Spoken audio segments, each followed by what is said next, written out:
Halo teman-teman, perkenalkan saya Riki, mahasiswa semester 6, jurusan Sistem Informasi.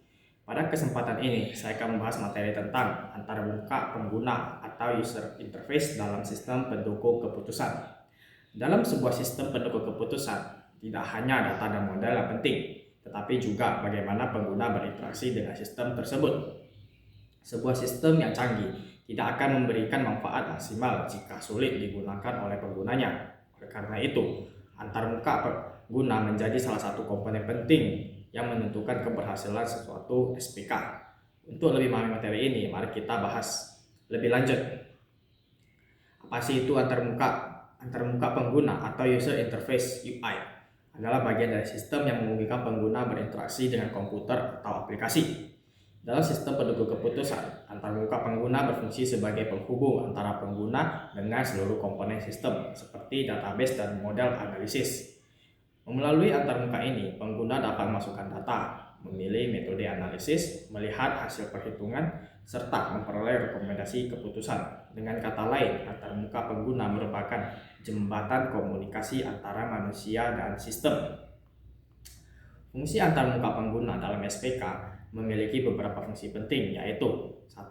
Mempermudah interaksi pengguna. Pengguna dapat mengoperasikan sistem tanpa harus memahami proses teknis yang rumit. 2. Menampilkan informasi. Sistem menyajikan data, grafik, laporan, dan hasil analisis secara mudah dipahami. 3. Memfasilitasi pengambilan keputusan. Pengguna dapat membandingkan berbagai alternatif dan memilih keputusan terbaik. 4. Mengurangi kesalahan pengguna. Desain antarmuka yang baik membantu pengguna menghindari kesalahan salah menginput data. Komponen-komponen antarmuka. Antarmuka pengguna biasa terdiri dari beberapa komponen utama, yaitu 1. Menu. Menu digunakan untuk mengakses berbagai fitur yang tersedia dalam sistem, contohnya menu data, menu perhitungan, menu laporan, dan menu pengaturan. Yang kedua, form input digunakan untuk memasukkan data yang akan diproses oleh sistem, misalnya data mahasiswa, data karyawan, dan data pelanggan. Yang ketiga, tombol atau button, fungsi untuk menjalankan perintah tertentu seperti simpan, hapus, cari, dan hitung. Yang keempat, outputnya atau hasil, bagian yang menampilkan hasil pengolahan dari data berupa tabel, grafik, ranking, atau rekomendasi keputusan. Karakteristik antarmuka yang baik. Agar efektif digunakan antarmuka pengguna harus memiliki beberapa karakteristik berikut. Yang pertama, mudah dipahami. Pengguna dapat memenuhi cara kerja sistem tanpa pelatihan yang rumit. Yang kedua, konsisten. Tampilan dan fungsi menu harus seragam sehingga tidak membingungkan penggunanya. Yang ketiga, responsif. Sistem harus memberikan respon yang cepat terhadap setiap perintah pengguna. Yang keempat, menarik. Tampilan yang rapi dan menarik dapat meningkatkan kenyamanan pengguna. Yang kelima, informatif. Informasi yang ditampilkan harus jelas dan mudah dipahami. Prinsip desain antarmuka dalam SPK. Dalam merancang antarmuka pengguna, terdapat beberapa prinsip yang perlu diperhatikan. Kesederhanaannya, tampilan tidak perlu terlalu rumit agar pengguna dapat mudah mengoperasikannya. Kejelasan, setiap menu dan tombol harus memiliki fungsi yang jelas. Efisiensi, pengguna dapat menyelesaikan tugas dengan langkah yang sangat-sangat sederhana. Konsistensi, warna, icon, dan tata letak sebaiknya seragam di seluruh sistem. Kemudahan navigasinya, pengguna dapat berpindah dari satu menu ke menu lainnya dengan mudah. Manfaat antar pengguna dalam SPK. Antar pengguna yang baik memberikan beberapa manfaat, antara lain meningkatkan produktivitas. Pengguna dapat menyelesaikan pekerjaan lebih cepat.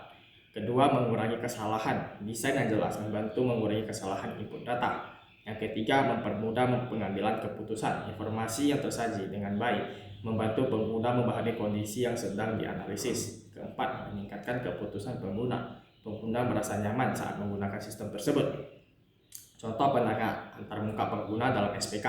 Misalnya, sebuah kampus menggunakan SPK untuk menentukan penerimaan beasiswa. Pada sistem tersebut terdapat form input data mahasiswa, menu kriteria penilaian, tombol proses perhitungan, tampilan hasil ranking mahasiswanya. Melalui antarmuka tersebut, petugas dapat memasukkan data, menjalankan proses seleksi, dan melihat hasil rekomendasi secara mudah dan cepat. Contoh lain dapat ditemukan pada sistem seleksi karyawan, pemilihan supplier terbaik, dan penentuan lokasi usaha. Tantangan dalam pengembangan antarmuka SPK. Walaupun terlihat sederhana, pembuatan antarmuka pengguna memiliki beberapa tantangan, yaitu memahami kebutuhan pengguna yang beragam, menyesuaikan tampilan dengan berbagai perangkat, menjaga keamanan data, menyediakan informasi yang lengkap, mengikuti perkembangan teknologi dan tren desain. Karena itu, pengembang sistem harus selalu memperhatikan pengalaman pengguna atau user experience saat merancang antarmukanya. Perkembangan antarmuka pengguna di era modern atau di era saat ini, antarmuka pengguna terus berkembang, tidak hanya berbentuk menu dan tombol, tetapi juga sudah memanfaatkan dashboard interaktif, grafik real-time, teknologi mobile, voice command, dan perintah suara, artificial intelligence atau kecerdasan buatan. Perkembangan ini membuat pengguna SPK menjadi lebih mudah, cepat, dan efisien. Sebagai kesimpulan, antarmuka pengguna atau user interface merupakan komponen penting dalam sistem pendukung keputusan yang berfungsi sebagai penghubung antara pengguna dengan sistem. Antarmuka yang baik harus mudah digunakan, informatif, responsif, dan mampu membantu pengguna memahami hasil analisis dengan cepat. Dengan adanya antarmuka yang dirancang dengan baik, proses pengambilan keputusan dapat dilakukan secara lebih efektif, efisien, dan nyaman bagi pengguna. Sebagai mahasiswa yang mempelajari sistem keputusan, kita perlu memahami pentingnya antarmuka pengguna, karena keberhasilan suatu sistem tidak hanya ditentukan oleh teknologi yang digunakan, tetapi oleh kemudahan pengguna dalam mengoperasikannya. Sekian dari saya, terima kasih.